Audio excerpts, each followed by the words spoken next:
운전 면허를 따기 위해서 이제 그 운전을 배우는데 옆에 있는 교관이 이제 이 배우는 사람에게 이렇게 질문을 했습니다. 사람과 개가 지나가고 있다면 어떤 선택을 하시겠습니까? 여러분은 어떤 선택을 할 것 같아요? 사람과 개가 지나가고 있다면 어떤 선택을 하겠습니까? 예. 이 운전을 하던 분이 당연히 개를 치워야 하겠죠, 이렇게 이야기를 했습니다. 그랬더니 이 교관이 공부를 좀 더 해야 되겠습니다 그랬어요. 그랬더니 아니 그럼 사람을 치란 말입니까? 그랬더니 아니죠, 브레이크를 밟아야죠, 이렇게 이야기를 했습니다. 여러분, 오늘 많은 사람들은 어떤 일들을 처리해 갈 때에 이분법적으로 그것을 판단하고 생각하려는 경향들이 많이 있습니다. 어떤 문제를 해결해 갈 때 위급한 상황이 되어지면 사람들은 더 그런 우를 범하는 경우가 많습니다. 여러분, 우리 그리스도인에게는 이분법적 사고를 넘어서는 새로운 길이 있다는 것을 항상 잊어버리면 안 됩니다. 하나님이 우리에게 주시는 제3의 길이 있다는 것입니다. 그래서 탈무드에서는요, 동서남북 사방의 길이 막혔으면 하늘로 열려있는 길이 있다는 것을 잊지 말라, 이런 말씀을 하고 있습니다. 여러분, 우리가 하나님이 제시하신 제3의 길이 있다는 것을 잊어버리고 이분법에 따라서 행동하다가 실패하는 경우가 너무나 많이 있습니다. 성경이 강조하는 문제 해결의 방법은 우리가 시작하고 우리가 해결하는 것이 아니라 하나님이 주시는 방법, 하나님이 주시는 길, 그것을 따라갔을 때 우리의 삶에 만나는 위기를 축복으로 바꿀 수 있다, 이렇게 성경은 가르치고 있는 것입니다. 우리 인생이 순탄한 것은 아닙니다. 예기치 않은 위기와 사건들이 우리 앞에 있죠. 우리가 감당할 수 없을 것 같은 그런 마디들이 우리의 인생에 간혹 생겨나게 되어진다는 것입니다. 누가 코로나 팬데믹을 누가 예상했겠습니까? 우리가 예상할 수 없는 그런 일들이 우리 앞에 주어졌을 때, 그런 인생의 위기와 같은 큰 마디가 주어졌을 때 어떻게 우리가 대처하느냐에 따라서 그 위기가 디딤돌이 되어질 수도 있고 또 그 위기가 걸림돌이 되기도 하는 것입니다. 우리가 이 마디를 어떻게 통과하느냐에 따라서 우리의 인생은 갈라지게 된다는 것입니다. 우리가 인생의 여정에 있는 이 마디를 우리가 어떻게 통과하면 좋겠습니까? 오늘 본문은 이스라엘이 요단강을 건너는 사건입니다. 지난 40년간 광야에서 이제 하나님의 사람으로 훈련받았던 이 이스라엘 백성들이 약속의 땅, 축복의 땅, 하나님이 약속하신 젖과 꿀이 흐르는 그 땅에 들어가기 위해서 반드시 통과해야 할 관문, 그것이 바로 요단강이었습니다. 지금 모압 평지에 진을 치고 있는 이스라엘 백성들은 이제 가나안 땅을 들어가기 위해서 반드시 이 요단강을 건너야 하는 그러한 이 과정이 앞에 기다리고 있는 것입니다. 이 강을 건너야만 축복의 땅, 약속의 땅, 젖과 꿀이 흐르는 그 땅으로 들어갈 수 있게 되어지는 것입니다. 그런데 문제는 이 요단강이 건너기에 쉽지 않은 난관이라는 것입니다. 이 요단강은 저 북쪽 헐몬선에서 발암된 그 물이 흘러서 이 갈릴리 호수를 지나 요단강으로 이렇게 물이 흐르게 되어지는데, 이 당시의 요단강은 물이 굉장히 많이 흐르는 그런 강이었습니다. 15절 말씀에 보면은 요단이 곡식 거두는 시기에는 항상 언덕에 넘치더라, 이렇게 말씀하고 있어요. 곡식을 거두던 시기, 이 당시가 지금 곡식을 거두던 시기인데 이때는 물이 항상 이 뚝을 넘치는 그런 상황으로 요단강이 흐르고 있는 그런 시점이라는 것입니다. 여러분 한번 생각해 보세요. 지금 요단을 건너야 되는데 그 요단이 이 물이 넘치는 아주 많은 물이 흐르는 그런 강이란 말이죠. 이 많은 인구가 어떻게 그 요단강을 건널 수 있겠습니까? 여러분, 이 우리가 약속의 땅, 축복의 땅으로 들어가기 전에 우리 앞에 있는 이 요단강들은 많은 위험이 있고 만만치 않다는 것입니다. 하나님이 약속하신 축복의 땅으로 들어가기 위해서 2021년도를 하나님이 약속하신 땅, 젖과 꿀이 흐르는 땅, 하나님 사이즈의 많은 열매를 맺는 그런 한 해가 되어지기 위해서는 오늘 우리에게 반드시 필요한 관문이 있는데 우리 앞에 있는 요단강을 우리가 건너야 한다는 것입니다.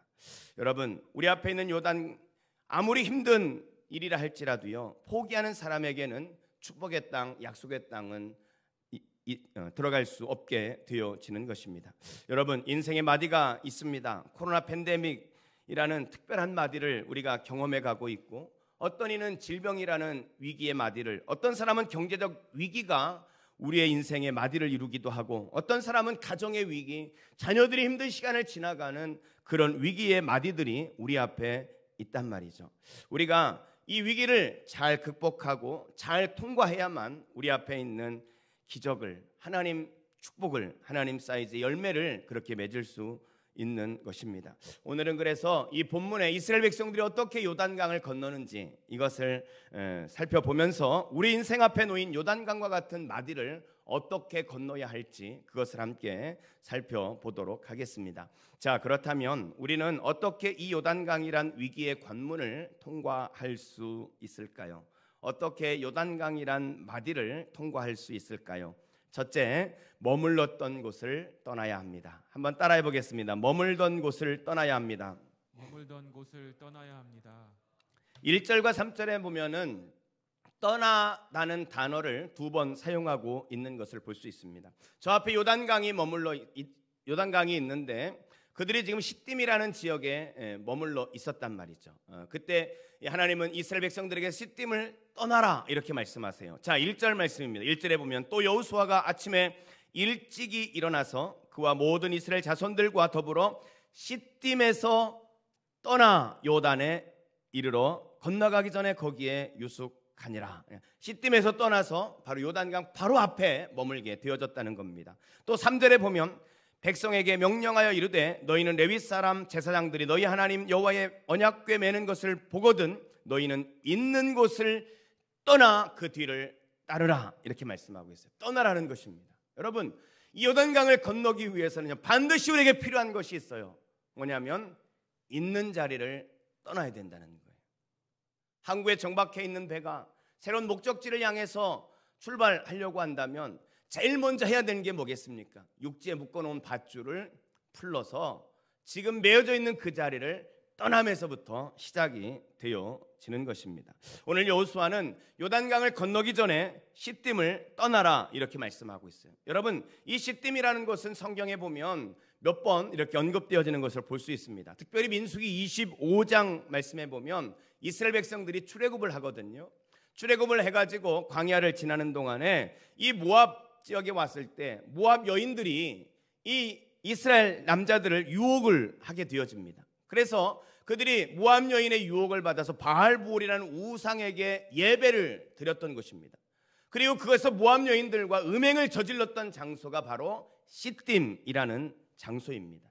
결국 우상에게 예배를 하고 이방 여인들과 음행을 저질렀던 이스라엘 백성들은 2만 4천 명이 죽임을 당하는 엄청난 참사가 있었던 장소, 그곳이 시딤입니다.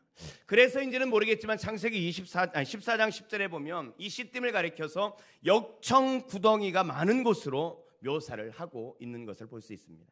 그래서 여기에서 시딤의 어떤 영적인 의미를 찾는다면 이것은 더러운 곳, 유혹이 있는 곳, 쾌락이 있는 곳, 죄악이 있는 곳, 심판의 장소, 저주의 장소, 그것이 바로 시딤이다 이렇게 말할 수 있습니다. 사랑하는 성도 여러분, 오늘 여호수아는 이스라엘 백성들을 향하여 너희가 축복의 땅, 약속의 땅, 그 땅을 건너기 위해 요단강을 건너가길 원한다면 너희가 머물고 있는 죄악의 자리, 쾌락의 자리, 세상의 자리, 더러운 곳, 심판의 장소, 이 시딤을 떠나라 이렇게 말씀을 하고 있습니다.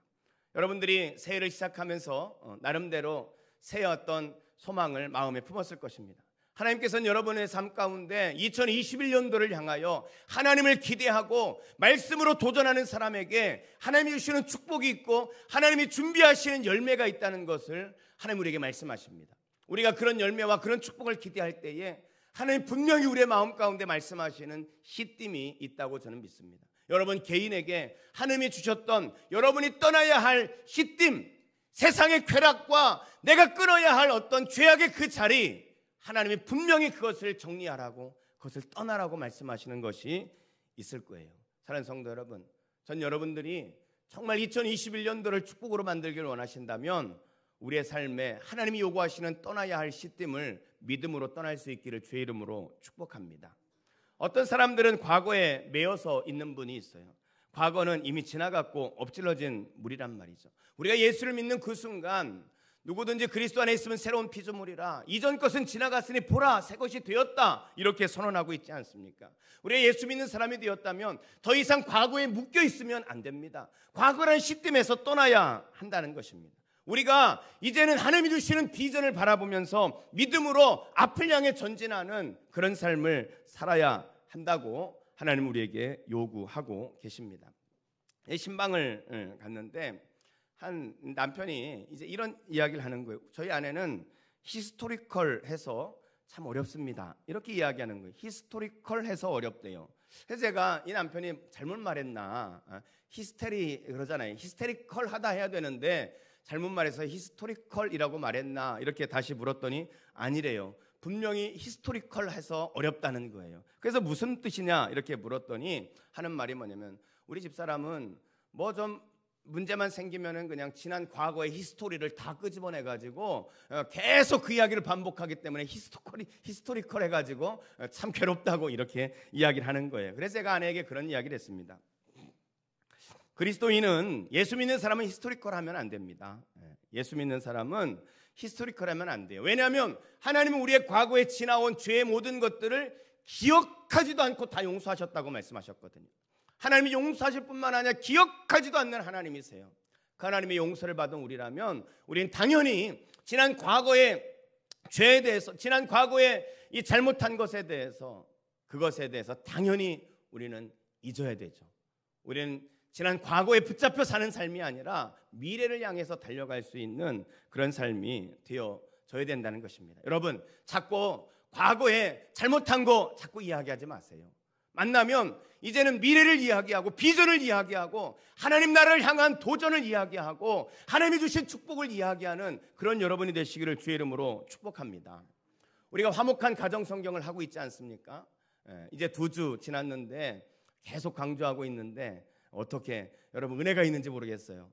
저희 가정은 이 화목한 가정 성경학교를 통해서 참 많은 은혜를 이렇게 나누고 있습니다. 이 화목한 가정 성경학교를 하면서 제가 문득 이런 생각이 들었어요. 일본에 있는 큰아이하고 이제 이렇게 휴대폰으로 이제 영상으로 이제 가족이 이렇게 한단 말이에요. 4명이 사는데 대화를 가만히 분석을 해보니까 저희 집사람하고 저는 우리 아이들의 과거를 자꾸 이야기하는 거예요. 야, 옛날에 니네 이랬어. 니네 어렸을 때 엄마 아빠가 이랬다. 막 자꾸 이렇게 과거를 이야기하고 있는데 그럴 때마다 우리 큰아이는 항상 얘기하면 아빠 앞으로 10년 후에 아빠 목사라 외제차 못 타지? 내가 사줄게. 그럼 타도 되잖아. 미래를 막 성규는 이렇게 이야기를 하는 거예요. 자꾸 미래를 이야기해 성규는. 근데 저희 부부는 항상 니네가 옛날에 이랬다. 자꾸 과거를 이야기하는 거예요. 가만히 생각해 보니까 죄송합니다. 내가 늙었구나. 자꾸 과거를 이야기하고 있는 거 보니까. 근데 우리 아이는 지금 20대 이 청년의 때를 지나니까 이제 미래가 궁금하고 미래가 기대되어지고 미래를 향해서 막 그렇게 꿈을 꾸고 있는 거예요. 여러분 어떤 인생이 더 아름다운 인생이 되겠습니까? 물론 그 나이에 맞게 과거를 추억하고 그것을 기쁨으로 회상하는 거 좋습니다. 그러나 과거에 지나온 잘못들, 나의 연약하고 부족한 부분들 그것 때문에 자꾸 매여가지고 자꾸만 과거만 붙들고 있다면 그 인생은 발전할 수 없고요.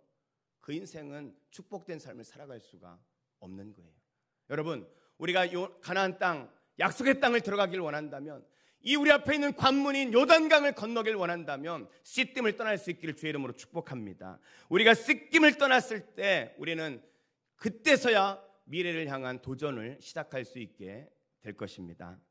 우리가 요단강이란 위기를 어떻게 통과할 수 있습니까? 머물렀던 곳을 떠나야 합니다. 두 번째로 말씀의 원리를 따라야 한다는 것입니다. 한번 따라하겠습니다. 말씀의 원리를 따라야 합니다. 말씀의 원리를 따라야 합니다. 우리가 무슨 일을 할 때에 우리가 어떻게 하는 것은 참 중요한 것입니다. 여러분 우리 그리스도인에게는 어떻게 해야 되는지를 하나님께서 이미 말씀을 해주셨습니다. 하나님 우리 그리스도인에게 어떻게 해야 할 원리가 뭐겠어요? 하나님의 말씀의 원리, 하나님이 우리에게 제시하신 하나님의 방법을 통해서 그 일을 하기를 하나님은 원하시는 것입니다. 지금 이스라엘 백성들이 요단강을 건널 때 어떻게 건넙니까? 6절 말씀에 보면은요, 여호수아가 또 제사장들에게 말하여 이르되 언약궤를 메고 백성 앞서 건너라. 백성 앞서 건너라 하매 곧 언약궤를 메고 백성 앞서 나아가니라. 이 언약궤를, 이 요단강을 건널 때 이 여호수아가, 하나님께서 이스라엘 백성들에게 말한 게 뭐예요? 제사장들이 법궤를 메고 백성들보다 앞서서 요단강을 건너가라는 거예요. 이것이 말하는 의미가 뭐겠습니까? 하나님의 말씀을 앞세워라. 하나님의 영광을 앞세워라. 하나님의 방법대로 그 일을 행하라. 하나님은 그렇게 말씀을 하고 있는 거예요.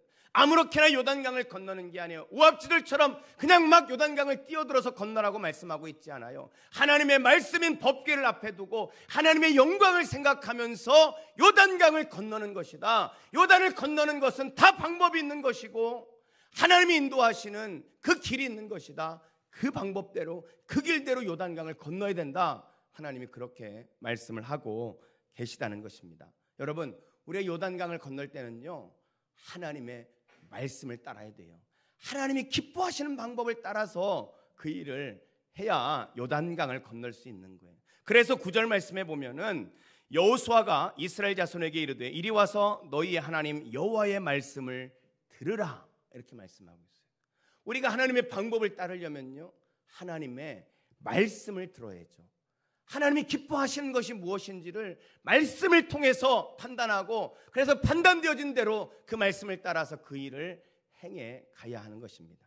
그래서 여러분, 올 한 해 여러분들이 더욱더 말씀을 가까이 하는 한 해가 되시기를 주의 이름으로 축복합니다. 말씀을 가까이 하고 하나님이 제시하시는 방법이 뭔지, 하나님이 원하는 원리가 뭔지, 그 원리를 따라갈 때 우리가 바른 방법으로 요단강을 건널 수 있게 되어지는 것입니다.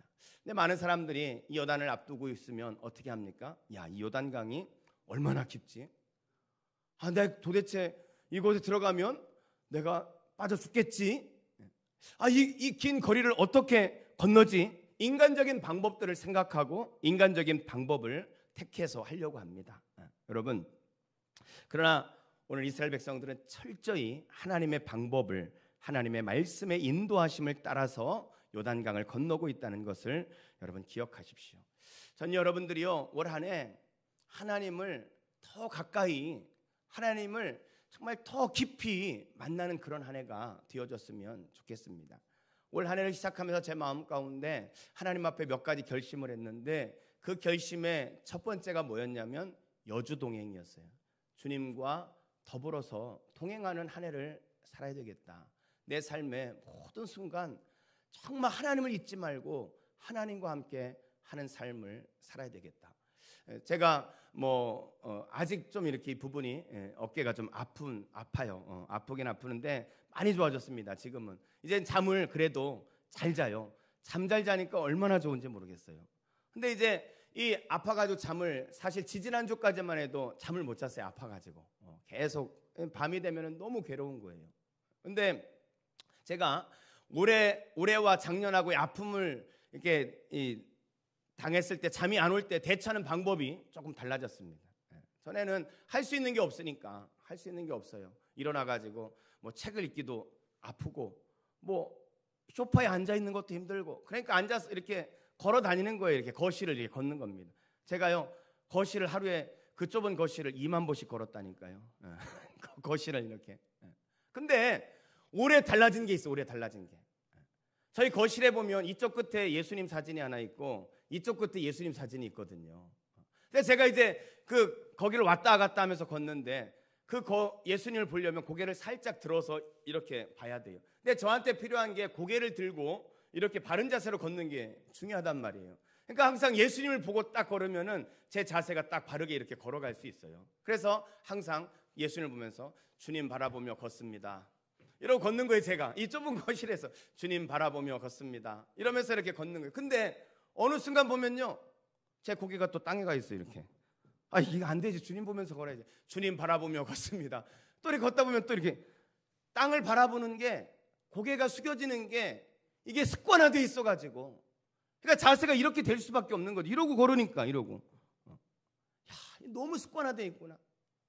하나님 바라보는 게 이렇게 힘든가? 이런 생각을 하는 거예요. 주님 바라보며 걷습니다. 돌아서서 주님 바라보며 걷습니다. 여러분, 우리는요 자꾸 땅을 보고 문제를 보고 그러는 것 같아요. 하나님을 마치요, 제가 이렇게 생각해 보니까 오늘 집사람이 이렇게 청소를 하는데, 야, 내가 하나님을 진공 청소기처럼 생각하나? 이런 생각이 딱 드는 거예요. 여러분, 청소기는 언제 필요합니까? 청소할 때 필요한 거예요. 쓰레기 있을 때, 지저분할 때 청소기가 필요한 거예요. 내가 언제 하나님을 필요로 하나? 이렇게 봤더니 맨날 땅만 보고 있다가요, 인생의 쓰레기 치워야 될 때 그때 하나님이 생각이 나는 거예요. 하나님, 아파 죽겠어요. 하나님, 힘들어 죽겠어요. 인생의 쓰레기 치울 때만 하나님 생각을 하고 있더라고요. 제가 항상 하나님 바라보면서 믿음으로 주님만 보고 걷습니다. 이렇게 걸어야 되는데, 이게 아니라 인생의 쓰레기 치워야 될 때, 내 인생의 고난, 어려운 일이 있을 때 그때만 하나님을 이렇게 바라보고 있는 내 자신을 발견하게 되어지는 거예요. 여러분은 하나님을 진공청소기로 생각하고 있지는 않습니까? 여러분, 우리는 날마다 하나님을 바라보며 살아야 돼요. 올 한 해는 여러분들이요, 하나님만 바라보고 살았으면 좋겠어요. 여러분의 고개를 들어서 하나님을 바라봅시다. 하나님과 함께 걷습니다. 아침에 일어날 때도 주님과 함께 제가 일어납니다. 삶의 모든 순간을 주님을 더 가까이 여주동행하며 하나님 바라보면서, 하나님이 나를 보고 계시고 내가 하나님을 바라본다고 주님과 함께하는 그런 삶을 우리가 살 수 있었으면 좋겠습니다. 우리가 살아가는 삶의 모든 원리가 하나님을 바라보고 하나님이 제시하시는 하나님의 말씀의 원리를 가지고 우리가 살아간다면요, 여러분, 2021년도 한 해가 어떤 한 해가 되겠습니까? 전 여러분들이 말씀의 원리를 따라서 사시기 바랍니다. 이 여러 가지 논쟁의 중심에 있긴 하지만 긍정의 힘이라는 책을 쓰셨던 이 조엘 오스틴 목사님, 이분이 이제 막 교회가 급성장을 막 했어요. 교회가 급성장을 하니까 이 예배당이 협소해지고 예배당을 이제 확보해야 될 그런 상황이 되었습니다. 그래서 목사님이 요 가까운 곳에 휴스턴 그 지역의 농구팀의 그 농구장이 임대를 해준다는 이야기를 듣고, 그래서 그곳을 임대하기로 하고 16,000석의 홀을 빌리게 되어집니다. 이것을 빌리고 나니까 막 빨리 들어가고 싶고 막 그런 마음이 드는 거예요. 그래서 교회 광고하고 성도들 함께 헌금합시다 해가지고 막 성도들도 마음이 들떠가지고 새로운 예배 초소를 간다, 막 이런 들뜬 마음을 가지고 있는데 갑자기 문제가 생긴 거예요. 그 농구장 앞에 있는 회사에서 자신들이 그 농구장에 대한 우선권이 있다고 시에 문제를 제기한 겁니다. 소송이 일어나게 된 거예요. 여러분, 소송이 일어나면 여러분 잘 아시는 것처럼 그게 한두 달에 끝나는 게 아니잖아요. 몇 년씩 그 소송이 갈 수도 있고, 더군다나 이 엄청난 큰 회사와 싸워야 되니까 이길지 질지 그것도 알 수 없는 그런 상황에서 이제 소송에 들어가야 할 그런 상황이 되었습니다. 생각지 않은 이런 위기, 이 위기를 만나면서 이 성장해 가던 교회가 위기를 맞게 되어집니다. 사람들이 동요하기 시작하고 지도자를 향해서 너무 성급하게 선택한 건 아니냐, 그런 이야기들을 하면서 또 교회를 떠나는 사람들이 생기는 거예요. 여러분, 이런 상황에서 누가 제일 많이 힘들겠어요? 누가 제일 많이 힘듭니까? 가장 책임감을 가진 사람이 제일 힘들게 돼 있어요. 아마 그 교회는 담임 목사였던 것 같아요. 이 조엘 오스틴 목사님이 너무 힘든 거예요.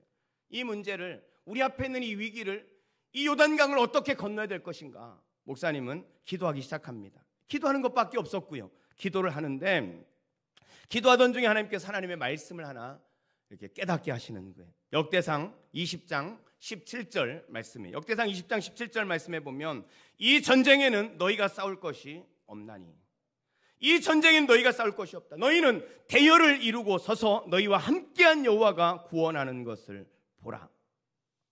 이 말씀을 읽는데 대열을 이루고 서서라는 말씀이 가슴에 확 와닿더라는 거예요. 대열을 이루고 서서. 우리가 할 수 있는 것은 아무것도 없어요. 해야 할 수 있는 것은 대열을 이루고 서서. 이 말씀이 무슨 말씀입니까? 아무리 환경이 힘들고 환경이 흔들려도 내가 있어야 할 그 자리, 내가 해야 할 일을 묵묵히 그것을 행하는 것, 그것이 대열을 서서, 대열 이루고 서서라는 의미라는 거예요. 여러분, 우리의 삶에 황당한 사건들이 일어나죠. 전혀 예상치 못한 이런 팬데믹들이 오고 내 삶의 자리를 흔드는 그러한 일들이 우리의 삶 가운데 찾아왔을 때 여러분, 우리가 자리를 지키는 것이 참 중요합니다. 내게 주어진 그 자리가 있단 말이에요. 그래서 목사님은 성도들을 향해서 이 말씀을 선포했습니다. 여러분, 오늘 우리가 해야 될 것은 우리의 지켜야 할 자리, 그 자리를 지키는 겁니다.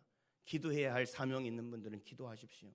찬양의 사명이 있는 분들은 찬양대를 지켜가면서 찬양을 하십시오. 섬겨야 할 그 자리, 여러분들이 있어야 할 그 자리에서 여러분의 맡겨진 그 일들을 최선을 다해서 하십시오. 그러면 우리는 하나님이 일하시는 것을 보게 될 것입니다. 말씀을 선포하고 그리고 이제 함께 성도들이 그렇게 자리에 대열을 이루어 서서 그들의 자리에서 기도하면서 그렇게 나아갑니다. 몇 주의 시간이 지났어요. 근데 그 회사 상대방 회사의 변호사가 전화가 온 거예요. 사정이 뭔지는 모르겠는데 소송을 취소하겠다는 것입니다. 그리고 하는 말이 자기네 회사가 가지고 있는 땅이 있는데 그 땅이 필요하면 6년 동안 임대를 해주겠다고 그렇게 이야기한 거예요. 이 넓은 예배 공간으로 갔을 때 주차장 확보해야 될 일이 문제였는데 오히려 그 회사가 주차장으로 쓸 수 있는 땅을 임대를 해줘가지고 주차장까지 해결이 되어졌다는 것입니다. 사랑하는 성도 여러분, 오늘 우리가 우리 앞에 있는 요단강을 건너기 위해서는요, 하나님의 말씀을 들어야 돼요. 그리고 그 말씀에 따라서 살아야 한다는 것입니다. 제가 2020년 작년 송구영신 예배 때 이 자리에서 뽑은 말씀이 있죠. 사실 뽑았다기보다는 여기에 이제 고필승 목사님 올려주신 말씀이었어요. 제가 그것을 이제 선택의 여지가 없이 뽑았습니다. 그 말씀을 뽑았는데 그 말씀이 예레미야 32장 41절 말씀이었습니다. 내가 기쁨으로 그들에게 복을 주되 분명히 나의 마음과 정성을 다하여 그들을 이 땅에 심으리라. 마음에 너무 들었어요. 이 말씀이 하나님이 기쁨으로 복을 주신다는 거예요. 기쁨으로 복을 주신 나의 마음과 정성을 다하여 이 땅에 심으리라. 하나님의 축복의 땅, 약속의 땅에 심으리라. 1차적으로는 이것이 바벨론 포로를 이제 그치고 이스라엘 땅에 다시 심어주시겠다, 이런 의미죠. 심는다는 말이. 근데 여러분, 출애굽기 15장 17절에서도 같은 단어를 써서 성경이 말씀하고 있는데요, 이제 출애굽한 이스라엘 백성들을 향해서 하나님이 하시는 말씀이에요. 출애굽기 15장 17절에 보면 주께서 백성들을 인도하사 그들을 주의 기업의 산에 심으리라. 약속의 땅, 축복의 땅, 가나안 땅에 하나님이 심으신다, 그런 의미예요. 그러니까 이 심으신다는 말은 하나님의 축복의 자리에 심으시겠다는 거죠. 얼마나 좋은 말씀이에요. 하나님이 제게 기쁨으로 복을 주신다는 거예요. 복을 주시는데 어거지가 아니라 기쁨으로 주시고 그리고 그 축복의 땅에 심으시겠다. 이 말씀을 제가 올해 뽑았습니다. 근데 이 말씀을 이제 제가 이제 암송을 이제 하는 거예요. 암송을 하면서 이렇게 이제 가는데 제가 이제 주님 바라보고 걷습니다 이런다 그랬잖아요. 주님 바라보며 걷습니다 하면서 이제 화목한 가정 성경 학교를 하기 전에 가정의 아이들에게 주셨던 하나님의 말씀을 좀 아이들한테 설명을 해줘야 되겠다 해가지고 그 말씀을 이제 암송해 가면서 제가 이제 이게 이제 제가 암송하고 있는 성경인데 이거를 들면서 이렇게 이제 주님 바라보면서 걷고 있었어요. 걷고 있는데 아이들 말씀을 딱 보면서 이렇게 막 이제 이 말씀이구나 이러고 있는데 제 말씀을 다시 읽는데 그 말씀에 보니까 하나님이 내가 기쁨으로 너에게 복을 주고 이렇게 되어 있는 게 아니라 내가 기쁨으로 그들에게 복을 준다 이렇게 되어 있는 거예요. 하나님이 나에게 하신 말씀이 아니구나 이게. 그들에게 복을 주고 이 말씀은 내게 하시는 말씀이 아니구나. 이것은 우리의 가정에 주시는 말씀이고 우리 교회에 주시는 말씀이구나. 네가 이 약속의 말씀을 붙들고 기도하라고 주신 거구나. 내가 우리 가정과 우리 교회를 위해 하나님 복 주시고 복된 그곳에 심어달라고 기도하라고 하나님이 약속의 말씀을 주신 거구나. 담임 목사인 나에게 하나님이 강대상에 올려주신 이유가 뭘까? 우리 성도들이 복된 성도들이 되도록 하나님이 기쁨으로 복 주시는 그런 성도들이 되도록 그 일에 하나님이 나를 중보자로 세기를 원하셔서 이 말씀을 주셨구나 하는 것이 깨달아지는 거예요. 제가 사실 기분이 나빴어요. 그 말씀을 발견하는 순간요 너무 기뻤어요. 하나님이 우리 교회를 하나님 복 주시길 원하는구나. 그런데 그 복을 주시기 위해서 이 목사의 중보를 원하시는구나. 성도들의 기도 제목을 가지고 하나님 보좌 앞으로 나가라고, 그들을 위해 중보의 삶을 살라고, 그들이 복받는 자가 되도록 네가 열심히 중보하라고 하나님이 이 말씀을 주셨구나. 너무 은혜가 되고 기대가 되어지는 거예요. 한 해를 향해서 하나님이 우리 가정에, 우리 교회에, 우리 성도들에게 얼마나 복을 주시려고 하나 기대가 되는 거예요. 여러분 기도 제목 많이 주세요. 저한테. 제가 열심히 기도할게요. 진짜 열심히 여러분의 삶을 위해서, 가정을 위해서 기도하려고 합니다. 여러분, 기적은 멀리 있는 게 아닙니다. 기적은 어디에 있어요? 하나님 안에 있는 거예요. 기적은 하나님 안에 있어요. 우리가 약속하신 말씀을 붙잡고 그 말씀에 순종하며 그 말씀을 따라서 믿음으로 달려갈 수만 있다면 하나님께서는 우리에게 길을 내셔요. 우리가 가는 그 길에 바다를 가르지 않는다 할지라도 하나님 그 바다 위를 걷게 하신다니까요. 하나님 우리 앞에 있는 요단강을 갈라 주신다는 것입니다. 사랑하는 성도 여러분, 요단강이라는 인생의 위기 앞에 우리는 어떻게 통과할 수 있어요? 머물렀던 시딤을 떠나십시오. 말씀의 원리를 따라서 사시기 바랍니다. 그리고 마지막 세 번째는 믿음으로 결행, 결심이 아니라 결행해야 합니다. 여러분, 결행이 없이 요단강을 건널 수는 없습니다. 약속의 땅에 들어갈 수 없다는 것입니다. 아무리 좋은 방법이 있고 아무리 좋은 원리가 있다 할지라도 그것을 우리가 실천하지 않으면 생각만으로는 요단강을 갈라지지 않는다는 것입니다.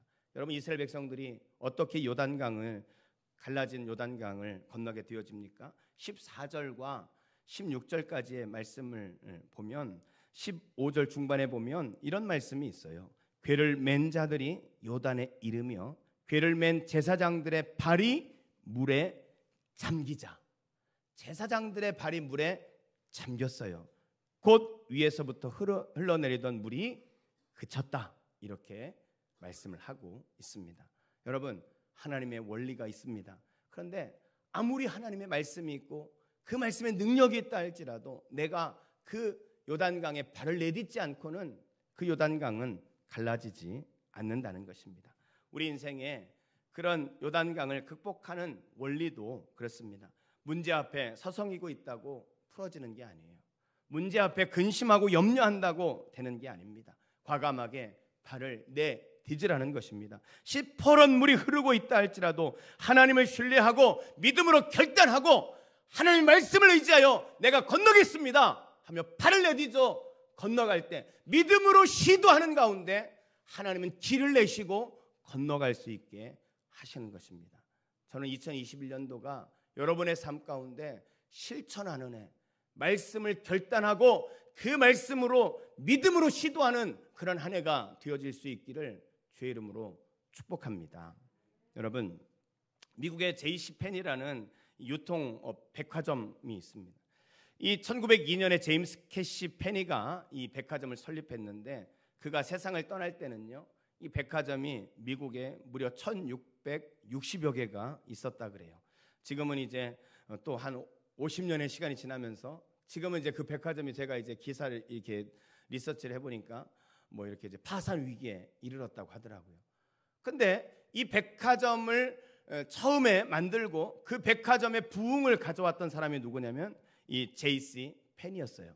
그 사람의 이름을 따서 백화점의 이름을 그렇게 지었는데, 여러분, 이 사람은 95년을 사는 동안에 백화점을 1660여 개를 미국 전역에 이렇게 확장을 시켰던 믿음의 사람이었거든요. 그럼에도 불구하고요, 그의 삶에 시련이 있었을까요, 없었을까요?